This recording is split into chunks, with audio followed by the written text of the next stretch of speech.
Alright, hey, what's up guys? So we have our balance notes here. Just gonna go through them really quick. I've already gone through them, like on stream I read them kinda a little bit, so this is an initial reaction. This is just kind of like me looking at them. So they're making a lot of changes, including some AI improvements, excuse me, which are long overdue actually. So our boy Ambitious Tywin's on here. There's no sense in going through and talking about who's here, because I'm going to talk about them down here. Alright, so right off the bat, we have Moonlight Tywin, Ambitious Tywin, or as we were calling him before, Ty Lose, and now he's Ty Alright, or Ty Decent, right? So basically, they made it instead of when he gets debuffed. Basically, now if he gets attacked and somebody is debuffed, then he'll AoE dispel everybody once per turn. That's what this says. Yeah, so as long as someone on your team is debuffed and he gets attacked, he'll AoE cleanse your team. So that means AoEs and stuff, like single target stuff. If he doesn't get attacked, then he's not going to cleanse. Okay. And then they also removed the unhealable from his S3 and put a stun there. 80% stun's pretty good. I don't know. Like, it's okay. I mean, maybe some spez synergy. Stuns are powerful debuffs, as we all know. Like, decent RTA usage, maybe. We'll see. I think he's more usable now. And then Charlotte got a buff as well. Basically, what this means, she has guaranteed unhealable on her Vortex now, which is pretty good. And both of her abilities automatically crit now. So she's a unit that you can completely ignore building crit on completely. I said completely twice. But yeah, Charlotte is actually fucking insane. The fact that you can completely ignore one of the most annoying stats. Which is funny though, because there's actually crit in her awakenings, and crit for her is useless. So make sure you guys all complain about that in the stove. That she gets crit awakens and it's completely useless. Pretty funny. Then we have Decina down here. Basically they added her second exclusive equipment into her S2. So it's just a flat 50% CR gain now. And then her new exclusive equipment has a 30% chance to reset the cooldown, which is pretty good. It has a lot of potential, I think. Lilibet, they did the same thing here. They added her exclusive equipment into her S3, which you can either get more damage or you can run one of the other ones. I don't even know what their other ones do, to be honest, because this one was so good. So, just 10% more damage for Lilibet, which is good. Sarin I didn't really look at. Like, I looked at her before and I thought she was kind of mediocre. Swift movement. This is her passive, correct? So, okay, the damage cannot exceed 50. Let's just ignore this. Cannot exceed 51% of max health. When the caster is 70% or less when an enemy's turn ends, dispels all debuffs from the caster and grants stealth for 1 turn, before increasing combat readiness of the caster by 30%. Can only be activated once per turn. I mean, that's cool, I guess. This goes down to a 3-turn cooldown, which is pretty big too. It's interesting. The fact that she cleanses herself and gives her stealth, I mean, that's pretty powerful, I think. Attacks all enemies with a 60% chance, or 85% chance to make them unable to be buffed for 2 turns, and inflicts silence for 1 turn. This is interesting. Like, she's a unit that's... I still think she's niche. There's still plenty of AoE in the game. The dispel all debuffs and give her stealth is pretty cool. But, I don't know if this is going to make her see more play. I don't think it's... Like, I feel like she's still too niche, in my opinion. It's interesting, but I still think it's niche.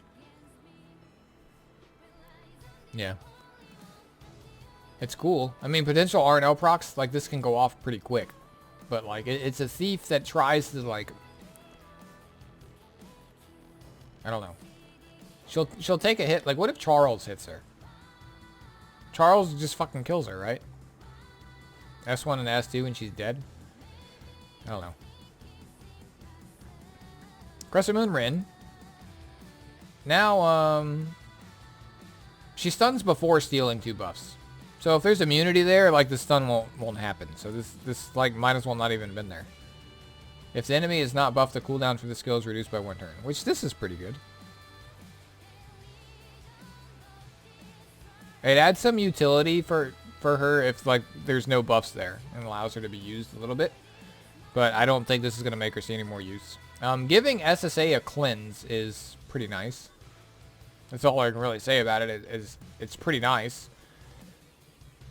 I don't think she'll see more play because she has a cleanse now. I mean, it's pretty nice. I think she'll see more use in RTA maybe. She's probably going to have a little more usefulness, I guess. Like, I don't know how to say it. She'll be more useful in RTA. The fact she brings a double cleanse in addition. But, yeah. She's kind of for the cheese anyways. And then we have AI improvements as well. So if you guys ever noticed that, like Krau, he likes to S3 invincible targets because he's a dipshit.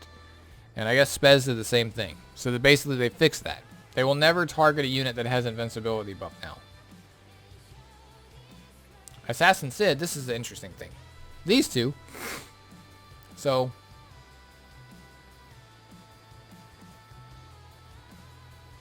they changed it from this.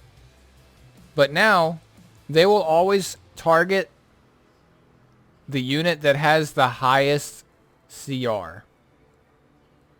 Why didn't they do this for Litica as well? I wonder. Like both the Litica AIs. Well, not at least Fire Litica, right?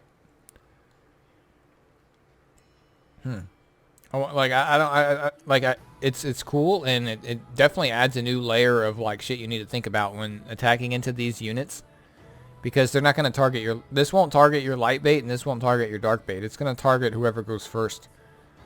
And the longer a fight goes, you could just randomly be smacking random units, which is pretty good. I think it adds a little more diversity to defensive teams. We're going to start seeing more Assassin Sids around, I think. This is pretty good. So now, he'll use Storm Bullet first. Pavel. Destina will cleanse if they need to cleanse. Same with the Cadies. Before it waited on a health condition with the AI. Now, when somebody is hit with a debuff, they'll cleanse. Says,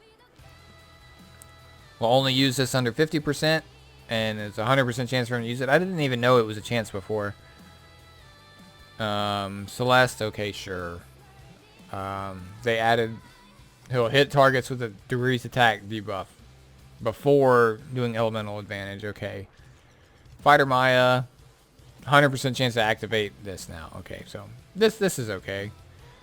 AI changes are cool. Tywin is a little bit better now. The biggest thing is Charlotte. I think Charlotte got the big buff here. The fact that you don't need to build crit on her at all anymore makes her pretty fucking good. Because crit is a very demanding stat. And the fact that you can just ignore it and go tanky and all crit damage and all attack.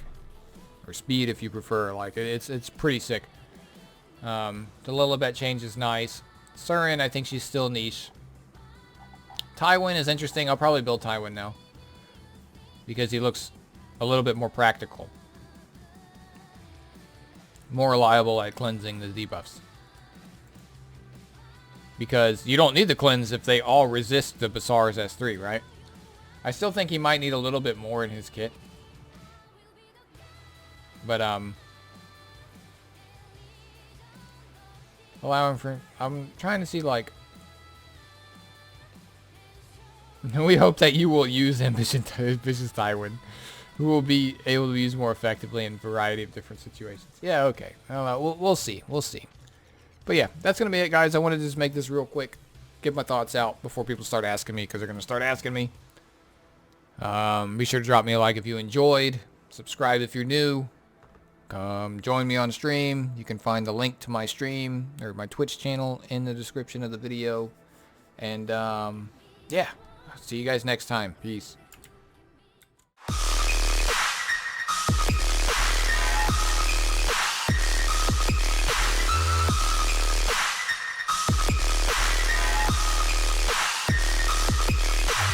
Fuck.